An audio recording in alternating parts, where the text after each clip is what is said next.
So,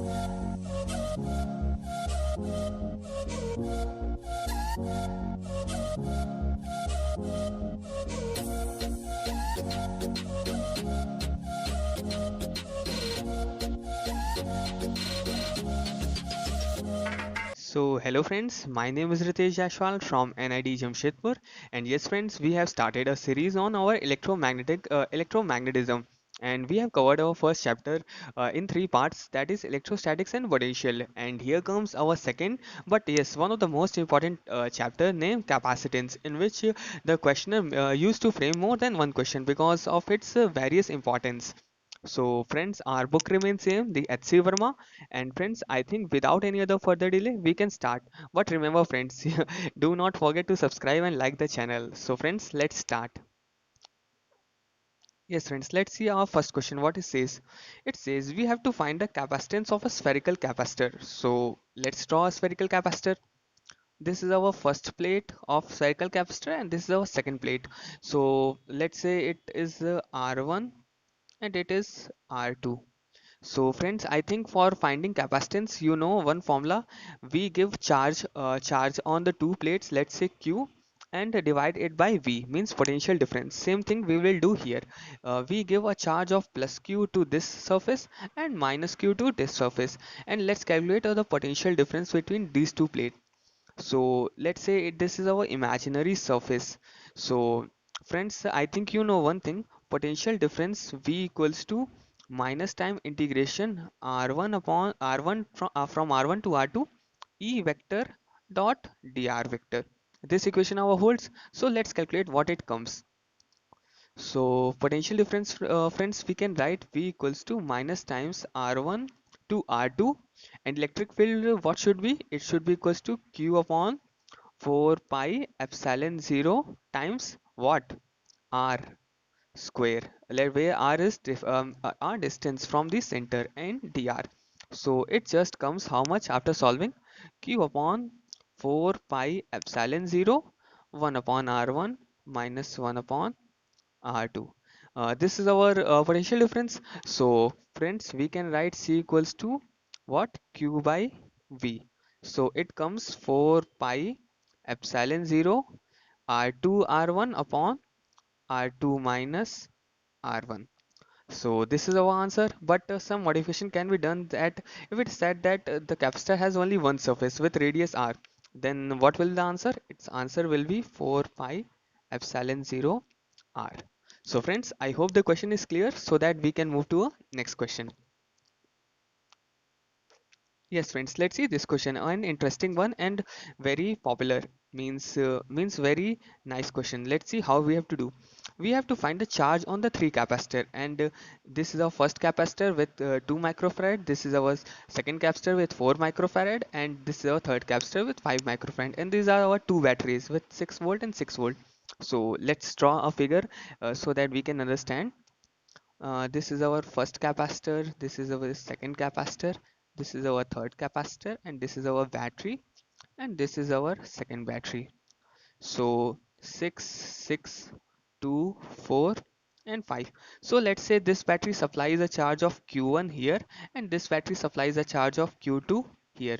So, friends, this surface will have how much charge? Q1, and this surface will have how much charge? Minus Q1. Similarly, this surface will have how much charge? Q2, and this surface will have charge how much? Minus Q2. So by the charge conservation, this surface of 5 microfarad will have a charge of Q1 plus Q2, and this surface will have a charge of minus times Q1 plus Q2. So our first step has been done, which we have distributed charges on all the capacitor. Now here comes our second step, which is also very notable and important. Then that we assume a potential of zero at the terminals at any suitable points. At this time, I have chosen it to be a terminal of two battery. And the second thing, we assume a potential of V here where our potential was not known, so we assume it to be any potential V. So this makes our thing very easier. How? Let me show you. uh, I can write one equation. What? Let's see, and I will explain you. I can write Q1 equals to 2 microfarad into into 6 minus v1, 6 minus v, first equation. How I have written it? I have done I have written q equals to cv equation for our first capacitor of 2 microfarad. It has a charge of q1 and a potential difference around it as 6 minus v. You can see, please verify by yourself how I have written 6 minus v on that capacitor. So friends, similarly I can write q2 equals to 4 microfarad times 6 minus v. This is our second equation, and q1 plus q2, it should be equals to 5 microfarad times v minus 0. So friends, after simplifying, you will get, because we have three equation, 1 2 3 and 3 unknown, q1 q2 v.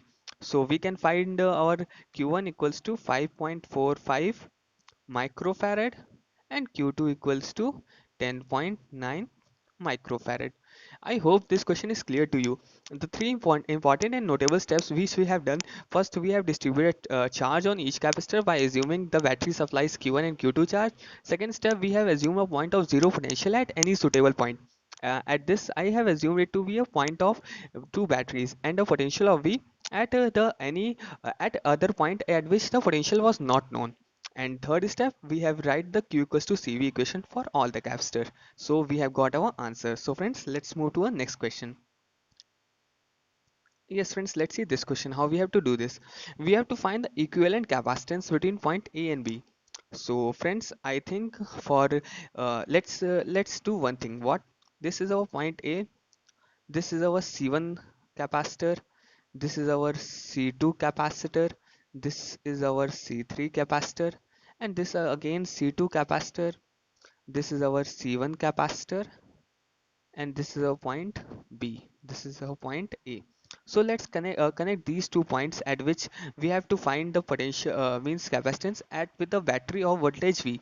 So our final answer should be how much C equivalent equals to uh, Q by V, where Q is actually the charge supplied by the battery. So again we have to do the same things, first charge distribution and writing Q equals to CV equation. So let's do it. Let's say this branch gets a charge of q1, so this branch will get a charge of q minus q1. Now there is a symmetry, you can see here is c1 and here is c1 and here is c2 and here is c2. So by symmetry, the charge that will come out from here will be q1 and the charge that will come out from here will be q minus q1. This is due to diagonal symmetry. And from charge conservation, you can see this surface will have a charge of 2q1 minus q, and this surface will have a charge of minus times 2q1 minus q. So again we can write, let's say this is our point, let's say this is a point D and this is a point E. Now we can write one thing, let me show to you what it is. We can write VA minus VV from the figure equals to VA minus VD plus VD minus VB. This equation are hold VB. So VA minus VB, how much it will VA minus VD from the figure? It will be Q1 upon C1 plus Q minus Q1 upon C2. Now I will do one modification in this and I will tell you why I have done this. I can write this equation as C1 C2 upon C2 minus C1 times VA minus VB equals to Q1 plus Q times C1 upon C2 minus yes friends, C2 minus C1. Why I have done converted our equation in this, I have done this because to flee C1 from any other thing, because in final equation we have to calculate Q by C, where we have to eliminate Q1 by any procedure, so that I have fleet key. Similarly, one more equation for VA minus VB can be written. Let me show it to you how. VA minus VB can also be written as VA minus VD plus VD minus VE plus VE minus VB. So friends, again VA minus VD equals to Q1 upon C1 plus VD minus VE equals to 2 times Q1 minus Q upon C3 plus it will be equals to q1 upon q1 upon c1. So friends, again we have to flee q1, so this time we can write it friend as va minus vb equals to 2q1 uh, 1 minute friends. Yes friends, actually it will be c1 c3 upon 2 times c1 plus c3 into va minus vb, and this should be equals to q1 minus c2 q upon 2 times c2 plus c3. This is our second equation. And friends, when you will subtract equation 1 from equation second, you will be getting an equation which is independent of q1. So from there you can get, 1 minute friends. Yes, friend. From there, you can get what our q. I'm writing the final equation because I have not much space. So, friends, the process is same. You will get q equals to c equals to q upon va minus vb equals to how much? It will be equals comes to 2 times c1 c2 plus c2 c3 plus c3 c1 upon C1 plus C2 plus 2 C3. This will be our final answer. And friends, as this equation, this answer is of means importance. You also have to learn it, because we will be using it without any proof. So I have given proof here. So friends, I hope this question is clear to you, the procedure which I have proceeded. So let's move to a next question. Yes, friends, let's see this question. Again, we have to find the equivalent capacitance between point A and B, and this is our system of cubical charges. Cubical capacitance, where each capacitor has capacitance C. So again, friends, what we do, we supply a charge of Q here, and by connecting a battery, and my Q will be coming out here. So friends, we will our final C equivalent should be in the form of Q by V, where V is potential difference. Again, let's find VA minus VB.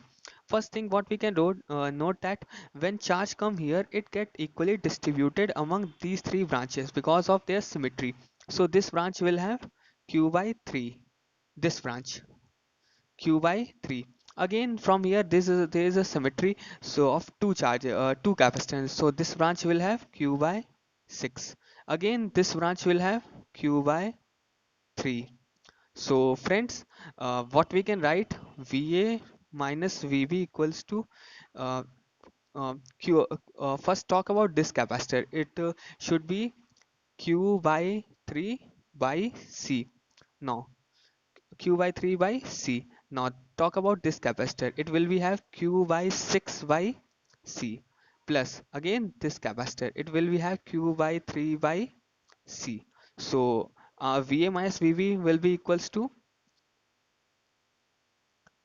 we can write Va minus Vb equals to, simply what we can write friends, Q of, since we do not have any extra equation of Q1, so we can just write Q upon Va minus Vb equals to C equivalent, and it will come how much, 6 by 5 times C. So friends, I hope this question is also clear. Actually, we have done just simply distribution of charges, and as there was so much symmetry, we actually do not require any third unknown of Q1. So we have just simply done it as usual. So friends, let's move to our next question.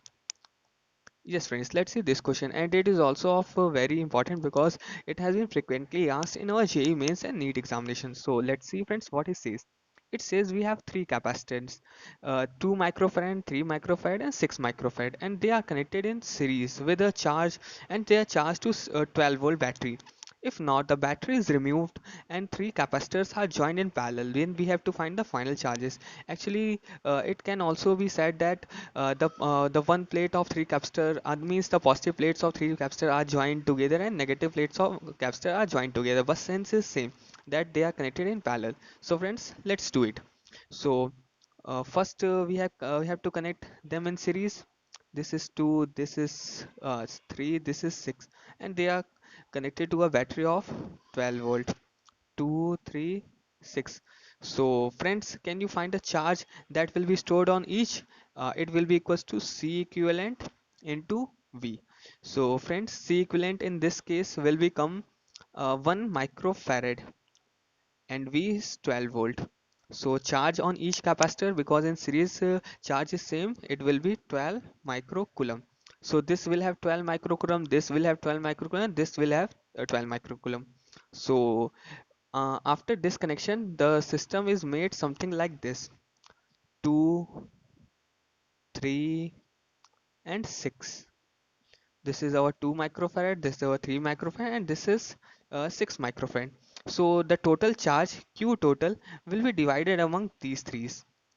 So do you know what is Q total? Is it 12 microcoulomb? No, it is the sum of 12 plus 12 plus 12, because it is stored by three of them. So it will be 36 microcoulomb. So we have to divide this 36 microcoulomb in this and this. So I think by the ratio rule you will be able to find the Q1, which is on 2 microfarad. It will be equals to total means the capacity of that capacitor 2 upon sum of all the three capacities, means 2 plus 3 plus 6 will, which will be 11, and the total charge, which is 36. So it will be have 72 upon 11 microcoulomb. Similarly, Q2 will become how much? It will be our Q2 108 microcoulomb upon 11, which is on 3, and for Q3, which is on 6, it will be 216 upon 11 microcoulomb. So friends, I hope this question is clear to you. We have just divided our Q total, which we have got after charging of capacitor, in the ratios of their capacitance, because we know friends, Q is proportional to C. So the capacitor with which have minimum capacitance will get minimum charge, and the capacitor which will have maximum capacitance will get maximum charge. So friends, let's move to a next question. Yes, friends, let's see this question. A little bit twisting and yes, somewhat I can say tough one, but not that much. Let's see what we have to do. It said if S is closed, S is actually this switch, then we have to find a charge flown through it. So let's friends draw a figure so that we can understand. This is our 12-volt battery, and this is our first capacitor, the second capacitor, this is again first capacitor, this is again second capacitor. They are joined and this is joined. It is 1 microcoulomb, 2 microcoulomb, 2 microcoulomb, 1 microcoulomb.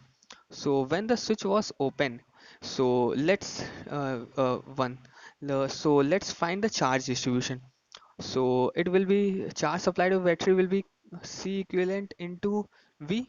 C equivalent from the figure you will find it will be equals to actually I'm directly writing charge. You will find that the charge supplied will be battery, it should be equals to how much? C equivalent to V, and C equivalent comes it will come friends actually 24 yes friends, it will become 16 microcoulomb. So friends, means we can write 16 microcoulomb goes on here, 16 microcoulomb goes on here, and similarly 16 here and 16 here. So this is our first case, and this will have positive potential and this will have a negative potential. So friends, we can note one thing: the total charge which is contained by these two plate is currently 0. So means this point we should note, and after switching off, let's again calculate the total charge on these two plates. Let's say what it comes. After switching off, this is our battery, this is our again first capacitor, this is second capacitor, and this switch has been closed, and this is third capacitor, this is fourth capacitor. So this is our battery of 12 volt. This is 1 2 2 1. So friends, now friends, you can see these two are in parallel and these two are in parallel, and their combination is in series. How? Because you can see this has been common point for these two capacitors. So friends, now now the charge which will be supplied by the battery, it will be how much? It will come R C equivalent into V. Now the C equivalent should be equals to 3 by 2 times into V 12, so it comes 36 microcoulomb. This charge is supplied by battery. So now these two are in parallel, so it will be divided in their capacitance ratio. So this is 1, this is 2, so it will get a charge of 12 microcoulomb, and this get a charge of 24 microcoulomb, and by symmetry it again get 24 microcoulomb, and it get 12 microcoulomb. So now this plate has again a positive potential, and this plate again have a negative potential. So now we can see that this is 12, this is 24. Now there's charge sum is how much? 12 microcoulomb. So it is definitely sure that this charge has come through this route. So to get an extra charge, because initially it does not have any charge on the two plates, and since this charge has come, so this must have gone through this route, and this is also our answer, that this much charge has been flown through that switch. So friends, I hope this question is clear to you, so that we can jump to a next question. Again, let me revise you what I have done. Actually, I've initially calculated the charge on the two plates, which comes 0, but after switching off we can see that it has now got a charge of extra charge of 12 microcoulomb. So we have assumed that it has come from that switch. So friends, let's jump to our next question. Yes, friends, let's see this question, and probably the last, not last, probably the one of the most important question. How we have to do? It says if each plate has an area of this and a gap of this, then we have to find the distribution of charges and C equivalent. So this is our system. Actually, friends, for these kind of things, we draw an equivalent circuit that represent the same thing. So let's say this point of battery is at potential V, and this point at battery is potential A. So let's do one thing. Let's say this is point A, and by through A, our sorry, let's say this is point 1, because we have also used A here, and this is point 2. So at point A1, we have one face of we one is connected to plate A.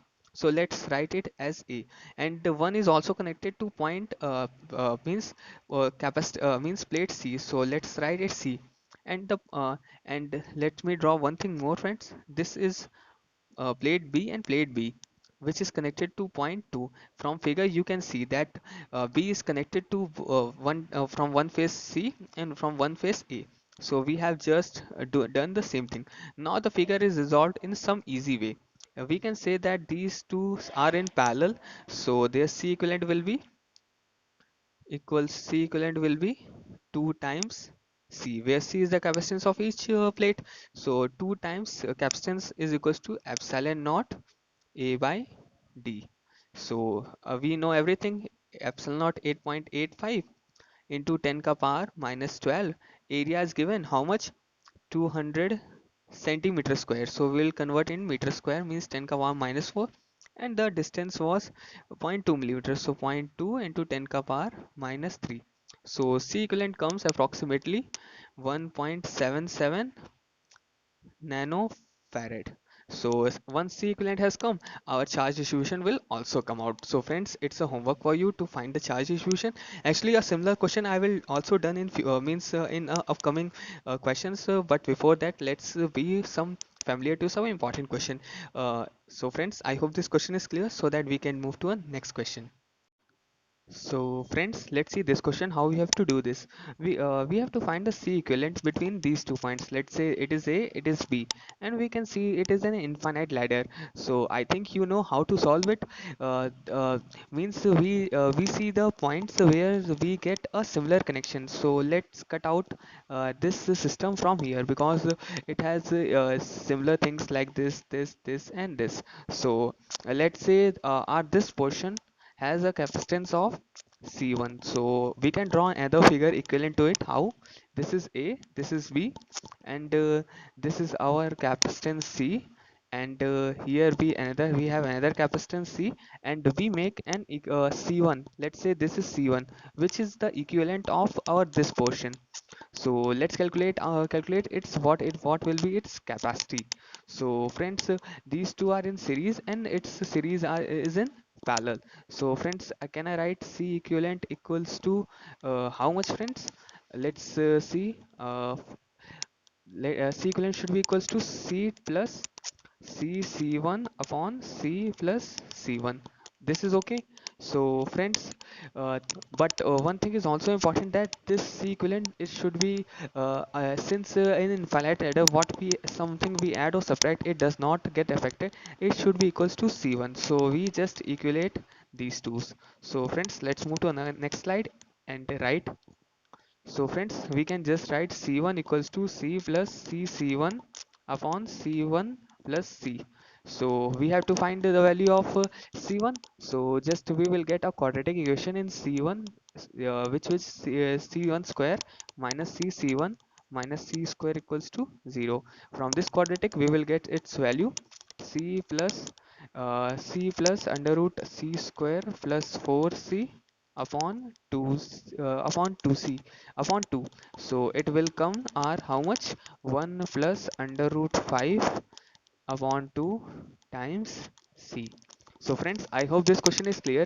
We have done nothing, just taken out the portion which has the similar things in the ladder and just equated it with the equivalent capacity of the ladder, which we have assumed as C1, and we have assumed that adding or subtracting something in the infinite series does not affect its value. So we have equated and write our answer. So friends, let's move.